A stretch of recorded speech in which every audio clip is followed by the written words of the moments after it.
The scream tore through the penthouse like shattered glass. Marcus Whitmore's hands were shaking trembling as he held his daughter's face between his palms, staring into eyes that had been gray and clouded since birth, but were now wide, wet, and seeing him. Seeing everything. The late afternoon sun poured through the floor-to-ceiling windows of their Manhattan apartment, painting gold across Amara's brown skin, and for the first time in her 8 years of life, she blinked against the light. She cried. And Marcus, billionaire, Forbes cover CEO, the man who'd built Whitmore Tech from a basement startup into a global empire, fell to his knees and wept like a child. Behind them, the nanny stood frozen, clutching an old wooden box to her chest. Her name was Evelyn, a 60-something Haitian woman with silver locks and a face carved by decades of quiet suffering. The box was small, no bigger than a jewelry case, its surface scarred and stained, the brass clasp tarnished with age. It had been hidden in the attic for nearly a decade, forgotten, feared, forbidden. Marcus had locked it away himself the day his wife died. And now his daughter could see. "Papa," Amara whispered, her voice cracking with wonder and terror. "Papa, your face." It's single quotes, S. Beautiful. Marcus couldn't speak. He pulled her into his arms and buried his face in her hair, his shoulders heaving. Evelyn set the box down gently on the marble floor, her own eyes brimming, and backed away as if the air itself had become sacred. But here's the thing, stay with me until the end, because this miracle, it's only the beginning of what that box unleashed. What came next didn't just change Amara's life. It unraveled everything Marcus thought he knew about love, power, and the secrets we buried to survive. And if you think this is where the story peaks, trust me, you need to see what happens when the past refuses to stay buried. Marcus Whitmore wasn't supposed to be a father. He'd never imagined himself holding a baby, changing diapers, singing lullabies in the dark. His own father had been a ghost, a shadow who disappeared when Marcus was 6, leaving behind nothing but unpaid bills and a mother who worked 3 jobs to keep the lights on. Marcus grew up angry, hungry, brilliant. He taught himself to code in public libraries, hacked his way into scholarships, graduated MIT at 20, and launched Whitmore Tech at 22. By 30, he was a billionaire. By 35, he was untouchable. And then he met Celeste. She wasn't like the women who circled him at galas and investor meetings, dripping in diamonds and ambition. Celeste was a painter, a black woman from New Orleans with paint-stained hands and a laugh that sounded like gospel music. She didn't care about his money. She cared about the way he looked at art, the way he got quiet when he was thinking, the way he still ate ramen sometimes just because it reminded him of who he used to be. They married in a small ceremony in the French Quarter, surrounded by her family and a handful of his closest friends. No press, no spectacle, just love. Amara was born 2 years later on a rainy October night. Marcus had been in the delivery room, holding Celeste's hand, whispering promises he meant with his whole soul. But when the doctor placed Amara in his arms, something was wrong. Her eyes didn't focus. They didn't track movement. They were clouded, distant, like she was looking through fog. The diagnosis came a week later. Congenital blindness, cause unknown, irreversible. Marcus threw money at it. He flew in specialists from London, Tokyo, Berlin. He funded research, donated millions to hospitals, built an entire wing at Columbia Presbyterian in Amara's name. But nothing worked. The doctors all said the same thing. There's nothing we can do. Celeste took it harder than he did. She stopped painting. She stopped laughing. She spent hours sitting in Amara's nursery, rocking her, singing old Creole songs her grandmother had taught her. Marcus would find her there at 3 in the morning, tears streaming down her face, whispering, "I'm sorry, baby. I'm so sorry." He didn't understand why she apologized. It wasn't her fault. It was just life. Cruel, random, indifferent. But then, 6 months after Amara's first birthday, Celeste started talking about the box. Marcus had seen it before, an old wooden thing Celeste kept in the back of her closet. She never opened it, never talked about it. But one night, she pulled it out and set it on their bed, her hand shaking. "This was my grandmother's," she said quietly. "She was a priestess, Vodou, the real kind, not the Hollywood bullshit." Marcus didn't believe in any of that. He believed in code, in logic, in things you could measure and replicate. But he loved Celeste, so he listened. "She told me never to open it unless I was desperate," Celeste continued. "She said there's power in here. Old power. Dangerous. Celeste, I'm desperate." Marcus. He looked at her, really looked, and saw the hollowness in her eyes, the way grief had carved her out from the inside, and he realized she was serious. "What's in it?" he asked. "I don't know. She never told me. But she said it could heal. Or it could destroy." Marcus wanted to laugh.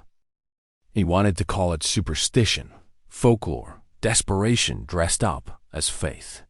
But Celeste was looking at him like she was drowning, and the box was the only lifeboat. So he said, "Okay." They opened it together that night, sitting cross-legged on the floor of their bedroom.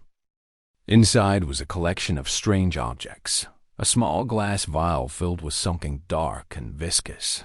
A bundle of dried herbs tied with red string. A piece of cloth embroidered with symbols Marcus didn't recognize, and a folded piece of paper covered in handwritten Creole. Celeste read the note aloud, her voice trembling. It was a ritual, instructions, a plea to the low of the spirits her grandmother had served. There were warnings, too. The price is always paid. What is taken must be given. Balance must be kept. "This is insane," Marcus said. "I know," Celeste whispered, "but what if it works?" They didn't do the ritual that night. Celeste wanted to think about it, to pray, to be sure. But a week later, she was dead. It was an accident. A car ran a red light on the Upper West Side. T-boned her sedan, killed her instantly. Marcus got the call while he was in a board meeting. He didn't remember leaving the room. He didn't remember the drive to the hospital. He only remembered standing in the morgue, staring at Celeste's face so still, so wrong, and feeling something inside him crack like a frozen lake. After the funeral, he went home, found the box, and locked it in the attic. He didn't want to see it.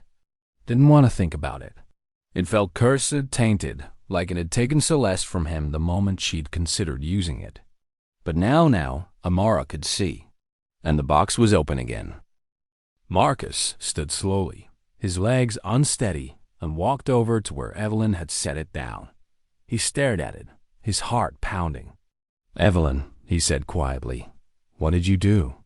The old woman met his gaze, her expression calm, unshaken. "What you were too afraid to," she said.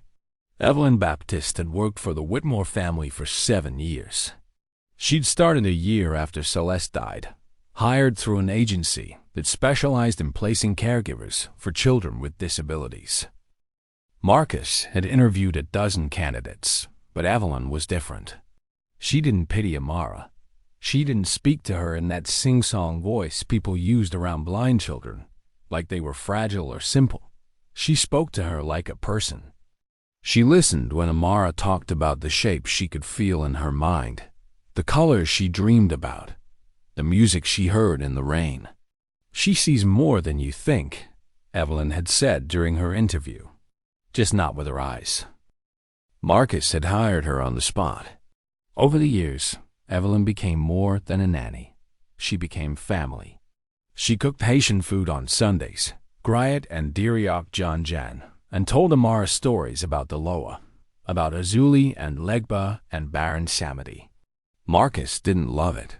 The same superstition Celeste had believed in, but Amara adored her, and that was enough. But Evelyn had a secret. She'd known Celeste's grandmother. Not well, but enough.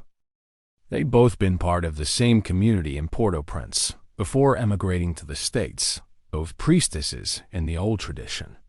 When Evelyn saw Celeste's obituary in the papers 7 years ago, she recognized the family name. And when she came to work for Marcus, she knew exactly what that box in the attic was. She'd felt it the first time she stepped into the penthouse. A heaviness, a presence, the kind of power that doesn't fade, even when locked away. For years, she'd left it alone. It wasn't her place. But then, a month ago, Amara had come to her crying. "I had a dream about Mama," the little girl had said, her clouded eyes wet with tears. "She said I could see. She said there's a way. But Papa won't let me." Evelyn's heart had clenched. She'd held Amara close, stroking her hair, and made a decision. She waited until Marcus was out of town, a 3-day tech conference in Silicon Valley. Then she went into the attic, found the box, and brought it down to Amara's room. "Your mama loved you more than anything," Evelyn had said, setting the box on the bed. "And she left you a gift." Amara's small hands had traced the surface of the box, her fingers reading the grooves and scars like braille. "What is it?" She'd whispered. "A miracle," Evelyn said. "If you're brave enough." The ritual wasn't complicated. Light a candle. Burn the herbs. Anoint Amara's eyes with the oil from the vial. Speak the words written in Creole, a prayer, a plea, a promise. Evelyn had done it carefully, reverently, the way she'd been taught. And when she finished, Amara had gasped, her hands flying to her face, her body going rigid. "It's okay, baby," Evelyn had whispered. "It's okay. Just breathe." And then, slowly, Amara had opened her eyes. They weren't gray anymore. They were brown deep, rich, alive. And they were looking at Evelyn with an expression of wonder so profound it broke the old woman's heart. "I can see you," Amara had whispered.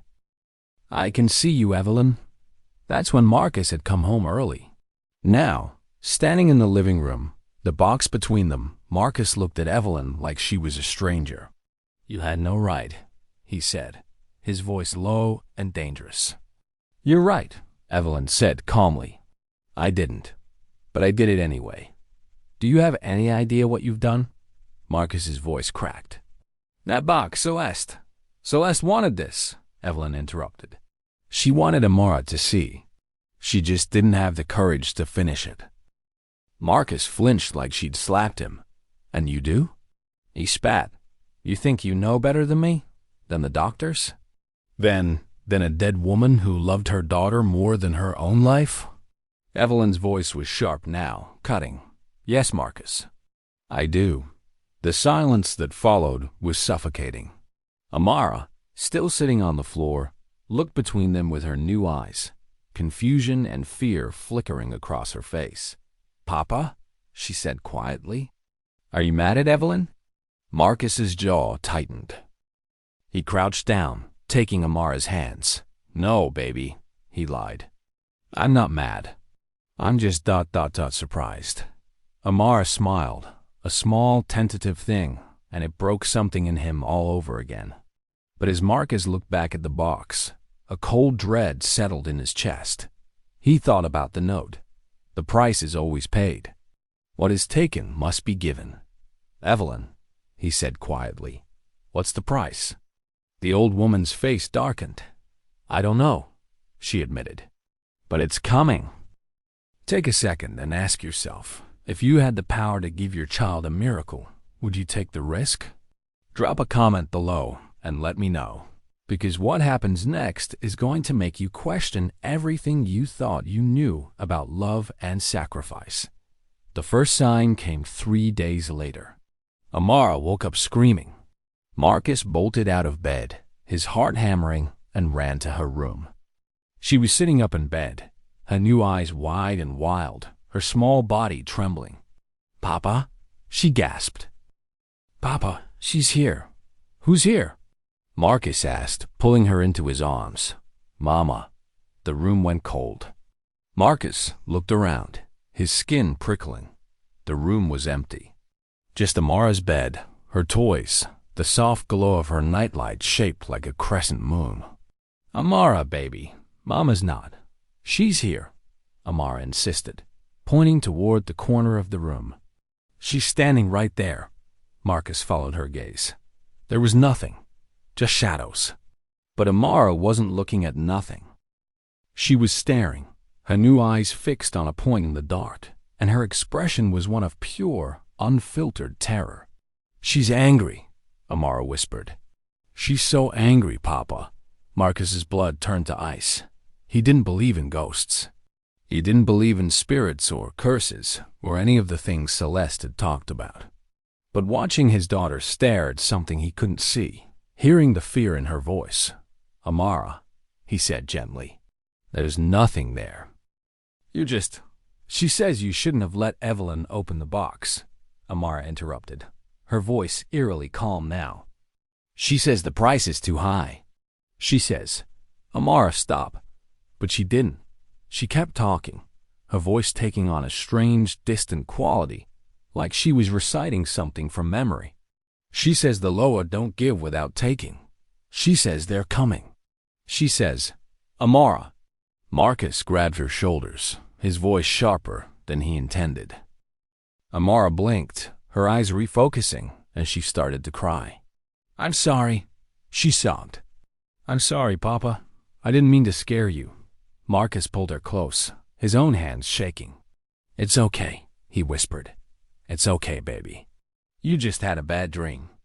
But he didn't believe that, and neither did she. The next morning, Marcus called Evelyn into his office. "She saw something," he said without preamble. "Last night.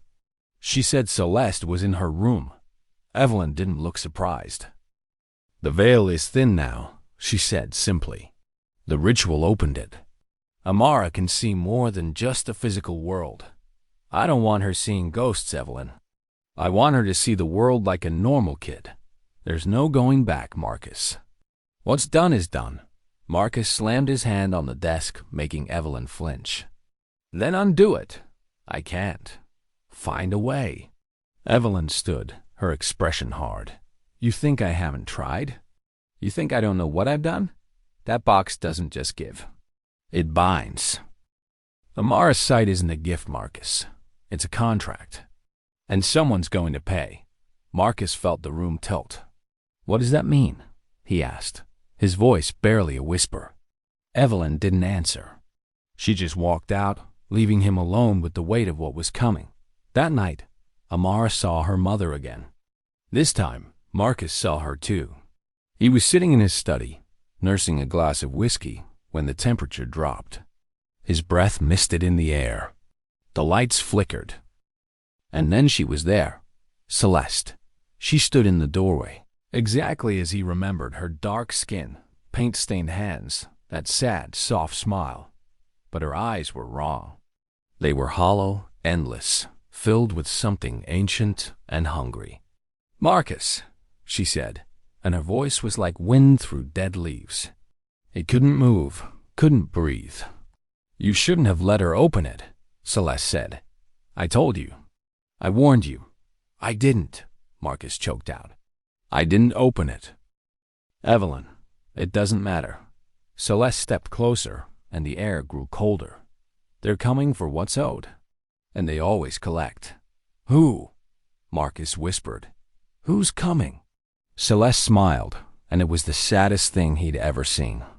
"The ones I made the deal with," she said. "The ones who took me instead." And then she was gone. Marcus sat there in the dark, his heart pounding, his mind racing. The price wasn't coming. It had already been paid. Celeste had died because of the box. And now, because Evelyn had opened it again, something else was going to be taken. Marcus stood, his decision made. He was going to find a way to break this curse. Even if it killed him. Marcus didn't sleep that night. He sat at his desk, the glow of his laptop screen casting harsh shadows across his face, and did what he always did when he needed answers. He researched. He read everything he could find about Vaidu, about the Loa, about rituals and contracts and the price of power. Most of it was garbage, sensationalized Hollywood nonsense. But buried in obscure forums and academic papers, he found threads that felt real. Warnings, stories, accounts from people who'd seen things they couldn't explain.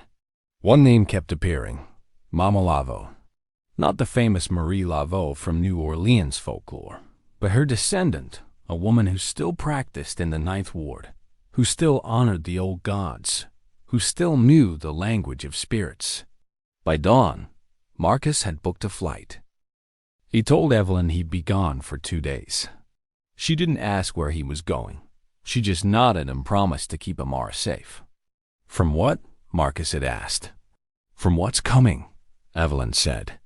New Orleans in October was humid and heavy, the air thick with the smell of rain and fried food and something older, darker, that clung to the streets like a memory.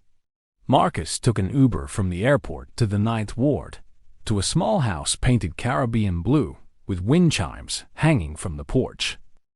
The driver had looked at him funny when he gave the address. "You sure you want to go there, man?" the driver had asked. "Unsure," Marcus said. The driver shrugged and drove in silence. Now, standing on the porch, Marcus knocked. The door opened almost immediately, like she'd been expecting him.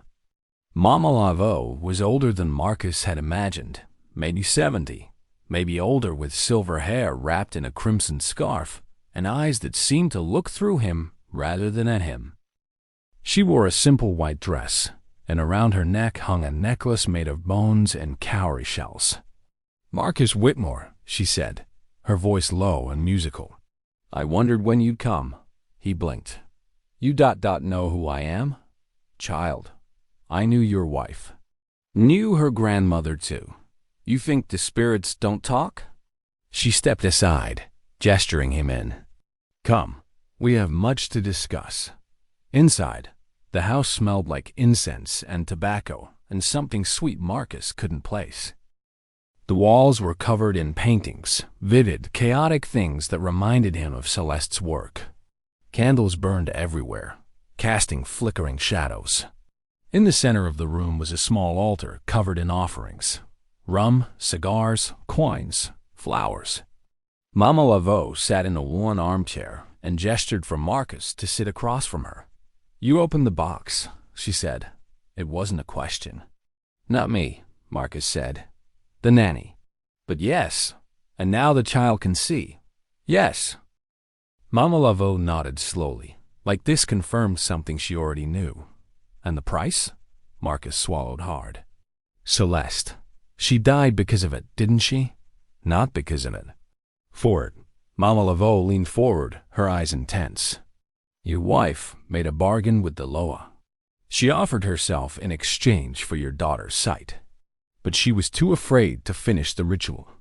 So the debt remained, unpaid, waiting. But Evelyn finished it. Yes, and now the Loa will take what they're owed." Marcus's chest tightened. What did they want?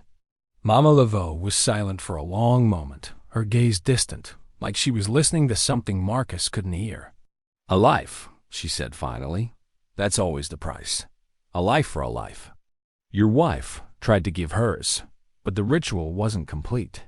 So the debt transferred. It's attached to the box now. And to anyone who opens it." Marcus felt like the floor had dropped out from under him. "So Evelyn is marked," Mama Laveau finished. "Unless you find another way." "What other way?" Marcus demanded. "Tell me." "I'll do anything." Mama Laveau studied him, her expression unreadable. "There's always a loophole," she said slowly. "But it requires sacrifice. True sacrifice. Not just death. Something deeper. I don't understand. The Loa respect balance. Life for life. Power for price. But they also respect intent. If you can prove your love, your willingness to lose everything for the child, they might release the dead." "How?" Mama Laveau stood, walking to the altar. She picked up a small clay jar and handed it to Marcus. "Inside is a wanga, a charm. You bury it at the threshold of your home. Then you perform a ritual of severance. You sever the connection between the box and your family. But to do that, you must give something up. Something precious. Like what? That's for you to decide, Mama Laveau said. But know this, the Loa will test you. They will make you choose. And whatever you choose, you must mean it. They can smell hesitation. They can taste doubt. Marcus took the jar, his hand shaking. And if I do this ... Amara keeps her sight. If you do it right, yes. And Evelyn? Is spared. Marcus nodded slowly, his mind racing. Thank you, he said. Mama Laveau smiled, but it didn't reach her eyes. Don't thank me yet, child. The hard part hasn't even started. Marcus flew back to New York that night, the clay jar clutched in his carry-on like a lifeline. He didn't know what he was going to give up. He didn't know how he was going to prove his love, but he knew one thing. He wasn't losing anyone else. Not Amara. Not Evelyn. Not even if it meant losing himself. Marcus got home just after midnight. The penthouse was dark, except for the soft glow of the hallway nightlight. Evelyn met him at the door, her face drawn and pale. She's been asking for you, Evelyn said quietly. She won't sleep, Marcus nodded, setting down his bag and walked to Amara's room. She was sitting up in bed, her new eyes wide and watchful. When she saw him, she burst into tears. Papa, she sobbed, reaching for him. Papa, I'm so scared. He pulled her into his arms, holding her tight. I know, baby. I know. But it's going to be okay. I promise.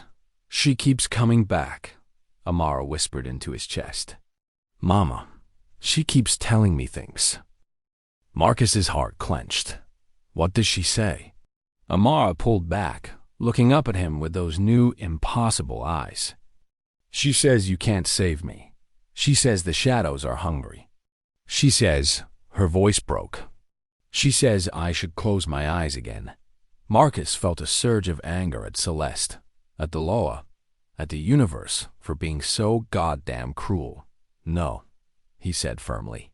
Don't listen to her. You're keeping your eyes, Amara. I don't care what it costs. Amara sniffled, wiping her face. But what if Mama's right? What if the price is too high?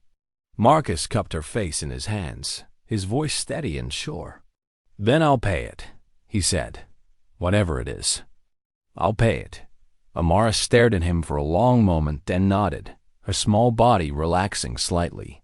She lay back down, and Marcus stayed with her, holding her hand until she finally drifted off. But he didn't sleep. He sat there in the dark, watching the shadows on the walls, and thought about what Mama Laveau had said. True sacrifice. Something precious. What did he have that was precious enough to trade for Amara's life? His company? His wealth? His reputation? None of it mattered. None of it compared to her. But the Loa wouldn't accept something easy.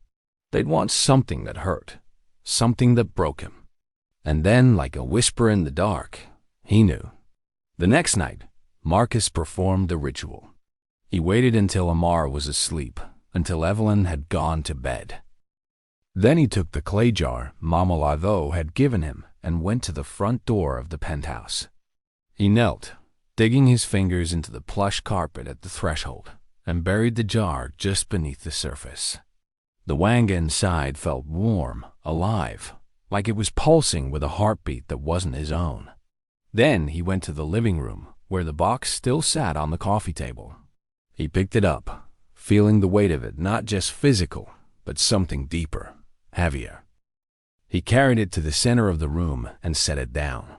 He'd written out the ritual from memory, copying the words Mama Laveau had given him. They were in Creole, a language he didn't speak but could phonetically reproduce. He lit a candle, burned the herbs from the box, and began to chant. The air grew cold. The candle flame flickered, then flared, casting wild shadows across the walls. Marcus kept chanting, his voice steady, even as his hands shook. And then the shadows moved. They peeled away from the walls, from the floor, coalescing into shapes vaguely human, but wrong, distorted, like reflections in broken glass. There were 3 of them, and they circled him slowly, watching, waiting. Marcus's breath came in short, sharp gasps, but he didn't stop. He finished the chant, then spoke the words Mama Laveau had given him. "I offer severance," he said, his voice loud in the silent room. "I release my family from the debt. I claim the contract as mine alone." The shadows stopped moving. One of them stepped forward taller than the others, its form more solid, more real. It had no face, but Marcus could feel its gaze on him, heavy and ancient. "You would take the debt?" it asked, and its voice was like wind through a graveyard. "Yes," Marcus said. "What will you give?" Marcus hesitated. This was the moment, the choice.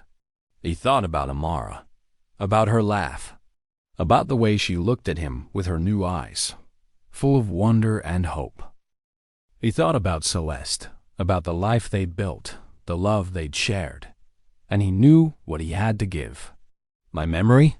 he said. The shadow tilted its head, curious. "Your memory?" "Of her," Marcus clarified, his voice breaking. "Of Celeste. Every moment, every kiss, every word. I give it all. You take her from me completely, and in return, you leave Amara and Evelyn alone." The silence that followed was absolute. Then the shadow laughed, a low, terrible sound that made Marcus's skin crawl. "You would forget your wife to save your child?" "Yes," Marcus said, tears streaming down his face now. "She'd want me to. She died for Amara. I can at least give this." The shadow considered him for a long moment. Then it nodded. "The debt is accepted."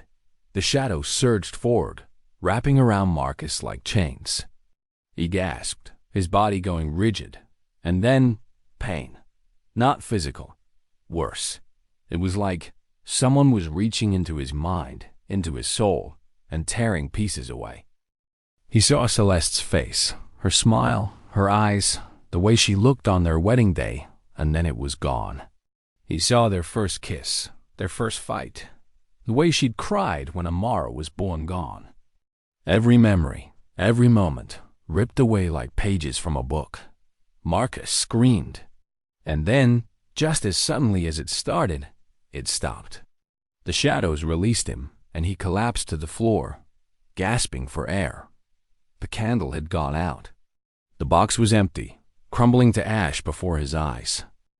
Evelyn appeared in the doorway, her eyes wide. "Marcus?" she said, her voice trembling. He looked up at her, his face wet with tears, and felt nothing. He remembered that he'd been married. He remembered that his wife had died. But her face, her voice, the feel of her, gone. "It's done," he whispered. Evelyn's face crumpled, and she sank to her knees beside him. "Oh, Marcus," she said softly, "what have you done? If you're still here, you already know this isn't just a story. It's a mirror. Think about the people you love. What would you sacrifice for them? Drop a comment and tell me, because we're not done yet.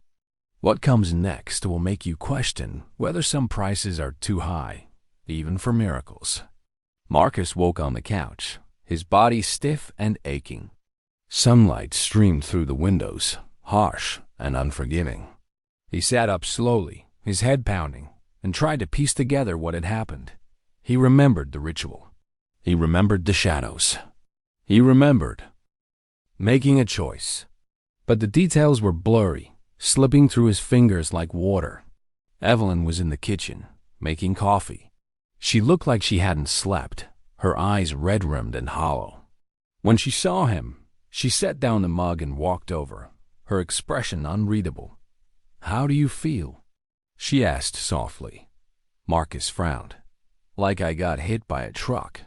What happened last night?"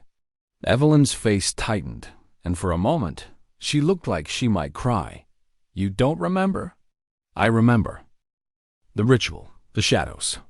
But everything else is ... quotes." He trailed off, struggling to find the words. "Did it work?" Evelyn nodded slowly. It worked. The debt is paid. Amara is safe. Relief flooded through Marcus, so intense it made him dizzy. And you? He asked. You're okay? I'm fine, Evelyn said, though her voice cracked. Marcus stood, stretching, and walked to the window. The city spread out below him, indifferent and eternal. He should feel something, grief, loss, something, but all he felt was exhaustion. Where's Amara? He asked. Still asleep, Evelyn said. She didn't wake up during the ritual. I think the law made sure of that. Marcus nodded. Good. He didn't want her to see any of it. He turned back to Evelyn, studying her. You're not telling me something, he said. Evelyn hesitated, then sighed. You gave up your memory of Celeste, she said quietly. All of it. You don't remember her anymore. Not her face. Not her voice. Not ... anything. Marcus felt his chest tighten. He tried to summon an image of his wife, but there was nothing. Just a vague sense of loss, like a word on the tip of his tongue that he couldn't quite grasp. I know I loved her, he said slowly. I know she was important, but it's like looking at a photograph with the face blurred out. Evelyn's eyes filled with tears. She was everything, Marcus. She was the reason you smiled. The reason you learned to let your guard down. She made you human. Marcus looked away, the weight of what he'd lost settling over him like a shroud. But Amara's alive, he said. And she can see. That's what matters. Is it? Evelyn asked, her voice sharp now. Is it worth losing the woman you loved? The mother of your child? Marcus met her gaze, his jaw set. Yes, he said. Because that's what Celeste would have wanted. Even if I can't remember her face, I know that much. Evelyn wiped her eyes, nodding slowly. You're right, she whispered. She would have wanted this. They stood in silence for a moment, the morning light painting everything in shades of gold and shadow. Then Amara's voice called out from her room, bright and alive. Papa? Papa? Are you home? Marcus felt something crack open in his chest. Not pain, but something raw, more primal. Love. Pure. Uncomplicated. Real. He walked to her room and found her sitting up in bed. Her eyes, those miraculous, impossible eyes sparkling with morning light. I'm here, baby, he said, sitting beside her. She threw her arms around him, squeezing tight. I had a dream, she said. Mama came to me. She said to tell you thank you. She said she's proud of you. Marcus's throat tightened. He didn't remember Celeste, but hearing Amara speak about her hearing that she was proud felt like absolution. Did she say anything else? He asked. Amara pulled back, looking up at him with those new, knowing eyes. She said the shadows are gone. She said we're free now. And she said ... Amara's voice dropped to a whisper, as if sharing a secret. She said she'll always be watching, even if you can't see her. Marcus pulled her close again, burying his face in her hair, and let himself cry. Not for what he'd lost, but for what he'd saved. Later that afternoon, Marcus stood in his study, staring at the empty space where the box had been. It was gone, turned to ash, scattered, erased. The ritual had worked. The debt was paid, but the cost? He opened his desk drawer and pulled out a photo album. Evelyn had shown it to him that morning, told him it was filled with pictures of Celeste. He'd flipped through it slowly, studying each image like a detective examining evidence. There she was, a beautiful black woman with kind eyes and paint-stained hands, smiling in every shot. In their wedding photo, holding Amara as a newborn, standing in front of one of her paintings. But Marcus felt nothing, no recognition, no spark of memory. She was a stranger in his own history. He closed the album and set it aside, his chest heavy. He'd thought giving up his memory would be clean, a simple trade, a surgical removal. But it wasn't. It was an amputation. And he was still bleeding. His phone buzzed. A text from his assistant. Board meeting in an hour. Are you still planning to attend? Marcus looked at the message, then at the photo album, then out the window at the city that never stopped moving. He could stay here, drowning in what he'd lost. Or he could move forward, the way Celeste, whoever she was, would have wanted. He typed back, "I'll be there." Then he stood, straightened his tie, and walked out of the study. He was a CEO, a father, a survivor. And he would keep going, even if he couldn't remember why. The weeks that followed were strange. Marcus threw himself into work with a ferocity that bordered on obsession. Whitmore Tech was launching a new AI platform, and he poured every ounce of his energy into the project, working 16-hour days, attending endless meetings, making decisions with the same ruthless efficiency that had built his empire. His colleagues noticed the change. He was sharper, colder, more detached. In board meetings, he dismantled arguments with surgical precision, cutting through bullshit and sentiment like a knife through butter. He fired 2 VPs for underperformance, restructured 3 departments, and increased quarterly profits by 18%. "He's back," one of the board members said during a closed-door meeting. The old Marcus. The killer. But Marcus didn't feel like himself. He felt like a ghost piloting a body, going through the motions of a life he couldn't quite remember choosing. At home, things were different. Amara flourished. With her sight fully restored, she became a different child, curious, vibrant, alive. She devoured books, spent hours drawing. She had her mother's talent, Evelyn said, though Marcus couldn't remember what that meant, and asked a million questions about everything she saw. "Papa, why is the sky blue? Papa, what makes the subway go? Papa, why do some people have darker skin than others?" Marcus answered every question as best he could, marveling at the miracle of her. But there was a distance between them now, a space he couldn't quite bridge. She'd talk about Celeste sometimes, referencing memories he didn't share, and he'd nod along, pretending to understand. One night, she showed him a painting she'd made. "It's Mama," she said proudly, holding up the canvas. "From the picture in your study. Do you like it?" Marcus stared at the painting, a woman with dark skin and kind eyes, rendered in bold, confident strokes. Amara had captured something essential, something beyond mere likeness. There was love in every brushstroke. "It's beautiful," Marcus said, his voice thick. "I'm going to hang it in my room," Amara said, beaming. "So Mama can watch over me." Marcus nodded, unable to speak. That night, after Amara had gone to bed, he found Evelyn in the kitchen, washing dishes. "She's happy," he said. Evelyn looked at him, her expression soft. "She is. But what about you, Marcus? Are you happy?" He considered the question, really thought about it. "I don't know," he admitted. "I feel like I'm living someone else's life. Like I'm playing a role I don't quite understand." Evelyn dried her hands and walked over to him, placing a gentle hand on his arm. "You gave up a lot," she said. "More than anyone should have to. But you did it for her. And that matters." "Does it?" Marcus asked. "I look at Amara, and I feel love. But I also feel ... empty. Like there's a piece of me missing that I'll never get back." Evelyn's eyes glistened with tears. "There is a piece missing," she said softly. "Celeste was that piece. She completed you. And now she's gone not just from the world, but from your mind. That's a loss that doesn't heal."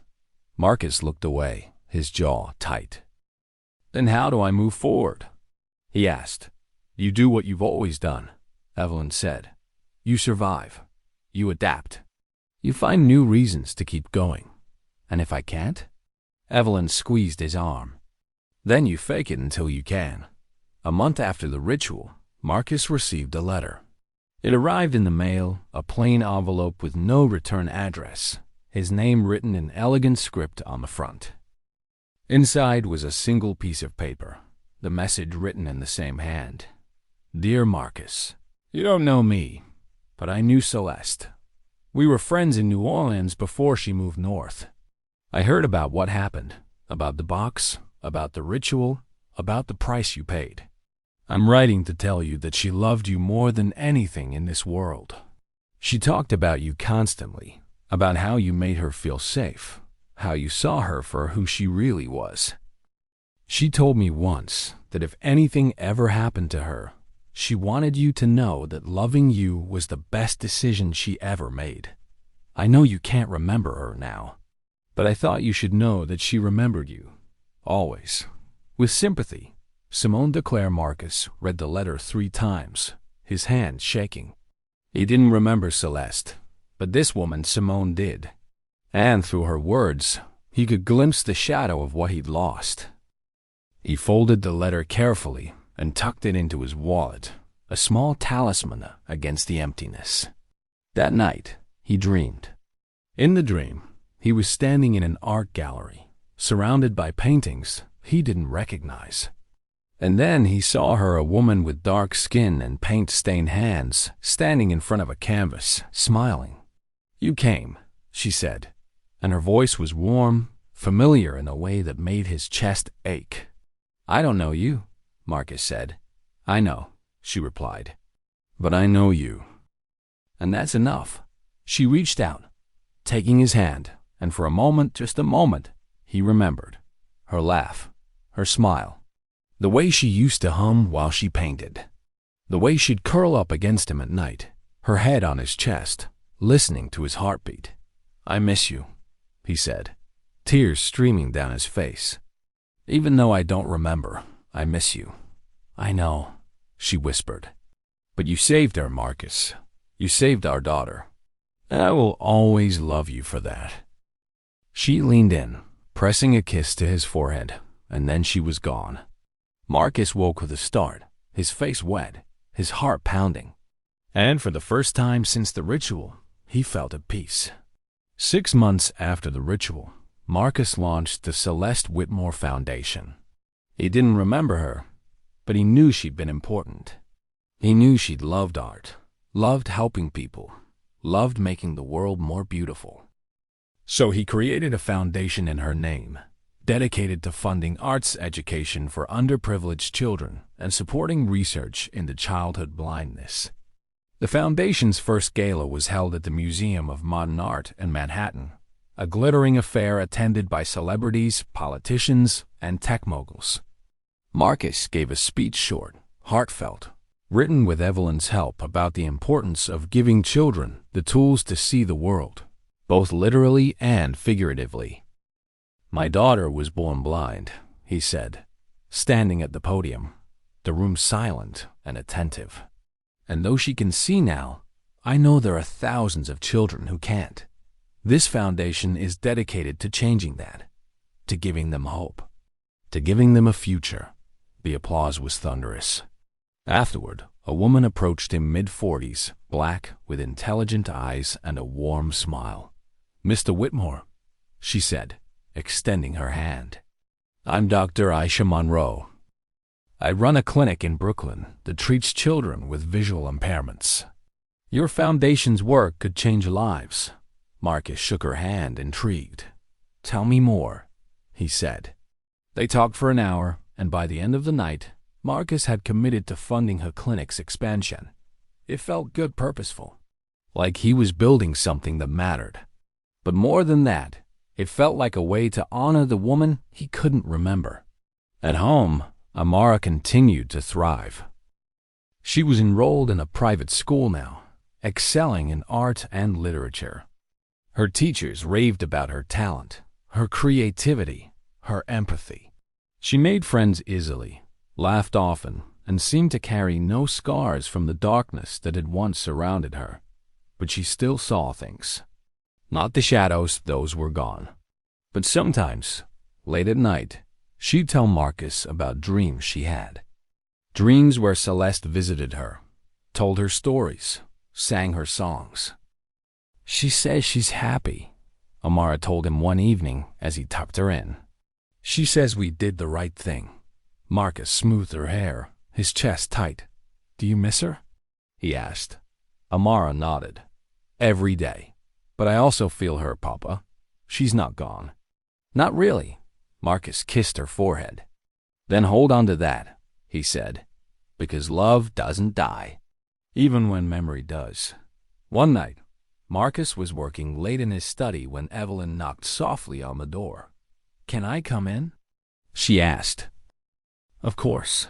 She entered, carrying a small box, not the cursed one, but something simpler, made of polished wood.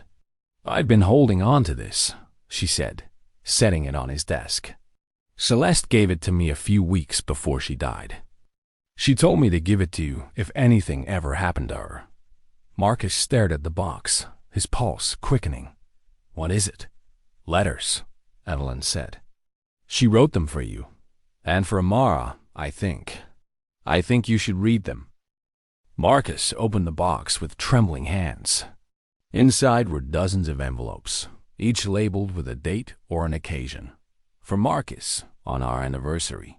For Marcus, if I'm not here. For Amara, when she's 10. For Amara, when she graduates. He picked up the one labeled for Marcus, if I'm not here, and opened it carefully. The handwriting was elegant, looping, filled with personality. My love, if you're reading this, it means I'm gone. And I'm so sorry. I never wanted to leave you. But I need you to know something. Loving you is the greatest gift of my life. You made me brave. You made me believe I could be more than I was. And you gave me Amara, our beautiful, brilliant girl. I know the box scares you. I know you think it's dangerous, and maybe it is. But if something happens to me, promise me you'll do whatever it takes to protect her. She's our legacy, our light. Don't mourn me too long, Marcus. Live. Love again, if you can. Build something beautiful in my name. I'll always be with you, even if you can't see me.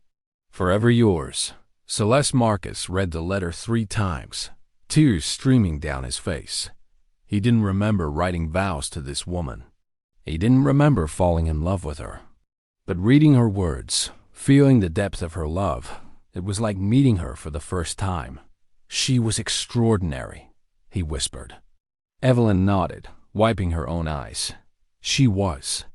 And she loved you more than life itself. Marcus folded the letter carefully and placed it back in the box. Thank you, he said, for keeping this. For keeping her alive. Evelyn smiled through her tears. That's what family does. If you're feeling this right now, you're not alone.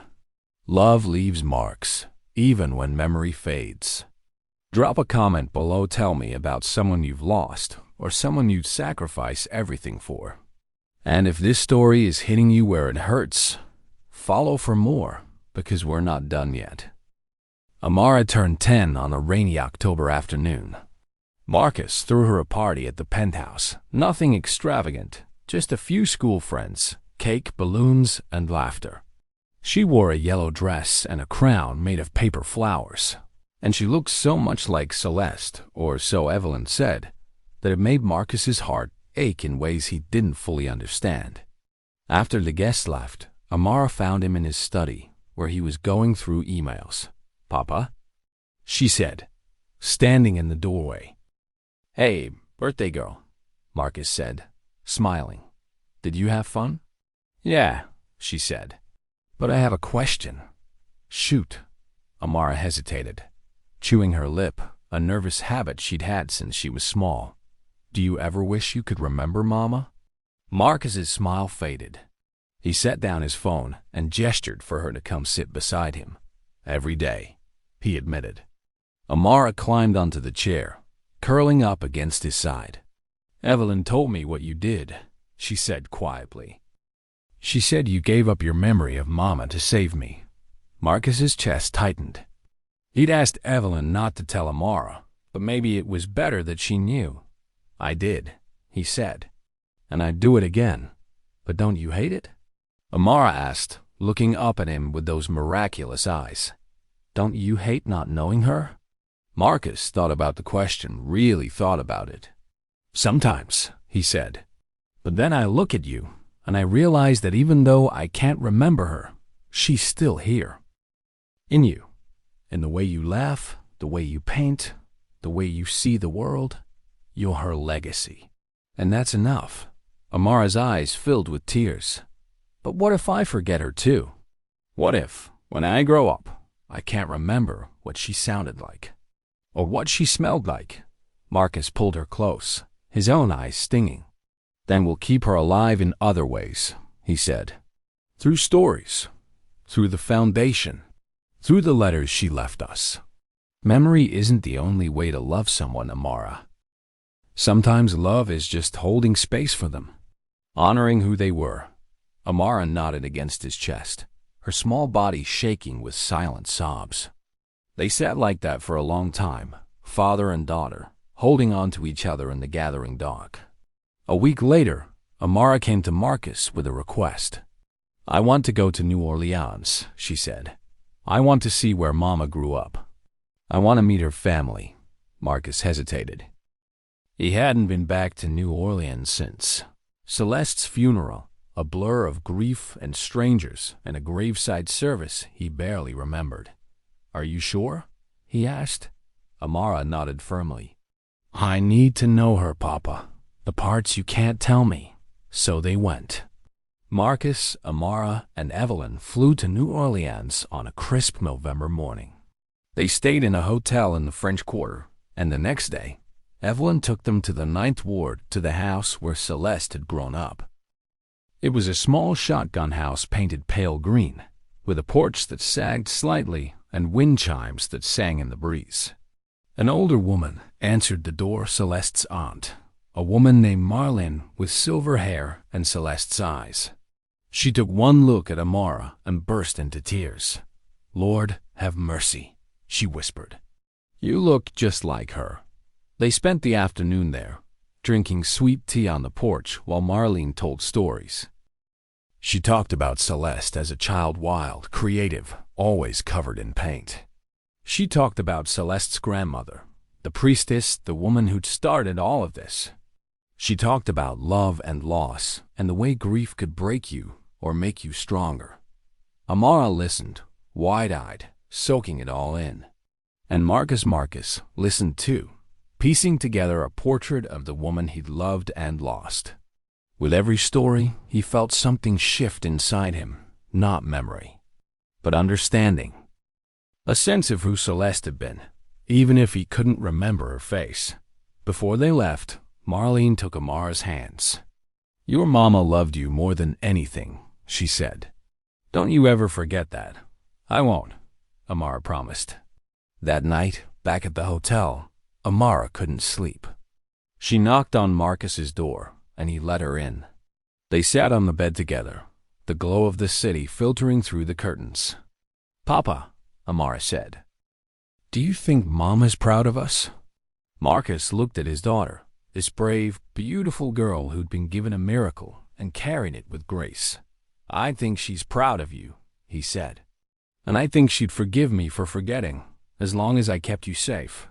Amara leaned her head on his shoulder. I'm going to make her proud, she said. I'm going to be an artist, like her. I'm going to make beautiful things. Marcus kissed the top of her head. You already do, he said. 5 years later, Marcus Whitmore stood on the roof of his Manhattan penthouse, watching the sun set over the city.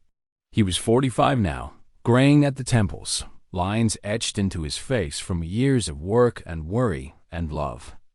Whitmore Tech was more successful than ever. The Celeste Whitmore Foundation had funded programs in 30 states, and his daughter, his brilliant, talented daughter, was thriving.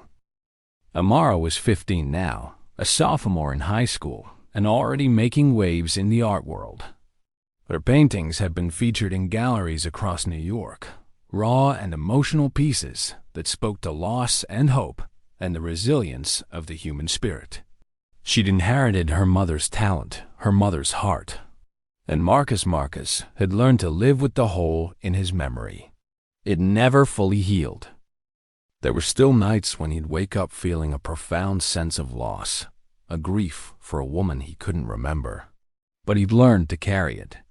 to let it shape him without breaking him. He thought about Mama Lavo sometimes, wondered if she'd known how hard this would be. He thought about the Loa, about the price he'd paid, about whether it had been worth it. And every time, he looked at Amara and knew the answer. Yes. The door to the roof opened and Evelyn stepped out, older now but still strong, still steady. "You okay?" she asked, coming to stand beside him. "Yeah," Marcus said. "Just thinking." "About?" "Everything. Nothing." He smiled. "Celeste." Evelyn looked at him in surprise. "You're thinking about her?" "I can't remember her," Marcus said, "but I can feel her. In Amara. In the foundation. In the life we built. She's everywhere, even if I can't see her." Evelyn's eyes glistened. "She'd be so proud of you," she said softly. Marcus nodded, his throat tight. They stood in silence for a while, watching the city lights blink on one by one, a constellation of human life and struggle and hope. "Do you regret it?" Evelyn asked. "Giving up your memory?" Marcus thought about it, really thought about it. "Sometimes," he admitted. "But regret doesn't change anything. And I saved her, Evelyn. I saved Amara. That's all that matters." Evelyn reached out, squeezing his hand. "You're a good man, Marcus Whitmore." He smiled, a real smile, the kind that reached his eyes.